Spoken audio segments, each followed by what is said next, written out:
আসসালামু আলাইকুম সবাইকে। আজকে আপনাদের সামনে আরেকটা লং ভিডিও নিয়ে চলে আসলাম। রথের মেলা শেষ হতে না হতেই আইবাদের পাশে তরুণ উদ্যোক্তা মেলা বসে গেছে। এই মেলাটা আইবাদের একদম সাথেই। মেলাতে ঢুকেই আমরা সর্বপ্রথম কসমেটিক্স জুয়েলারিগুলো দেখছিলাম। সেখানে আবার অনেকগুলো রিংও ঝুলিয়ে রাখা ছিল। তারপর লক্ষ্য করলাম এই সাইডে এক দামের কাঁকড়া কিনতে পাওয়া যাচ্ছে। এখানকার সব কাঁকড়াগুলাই দেখতে ভালো লাগছিল। তারপরে দেখলাম ছোট বাচ্চাদের জন্য বিভিন্ন ধরনের খেলনাও এখানে পাওয়া যাচ্ছে। শুধু তাই না, এখানে সংসারের বিভিন্ন জিনিসও আছে। এই সাইডের প্রায় বেশি অংশ জিনিসই কাচের ছিল।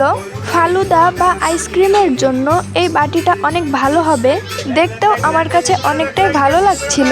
তারপরে আমরা চলে আসলাম আরেক সাইডে, আর এই সাইডে এসে দেখি কাঠের অনেকগুলা রাজপ্রাসাদ সাজানোও আছে। শুধু তাই না, এখানে কাঠের কুটনিও আছে।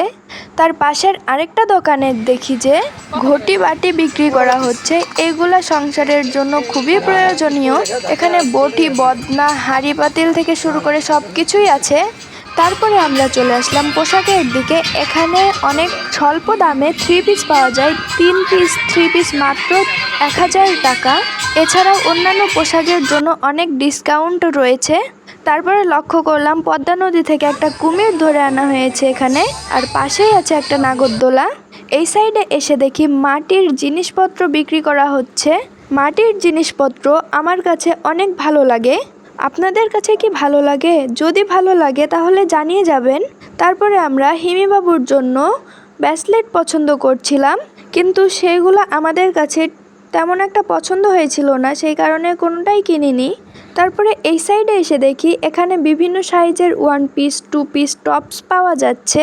তারপরে আমরা চলে যাই আরেকটা দোকানে, আর সেখানে গিয়ে এই ছোট্ট পেনটা আমার অনেক পছন্দ হয়েছিল, সেই কারণে এটা কিনে নিয়েছি।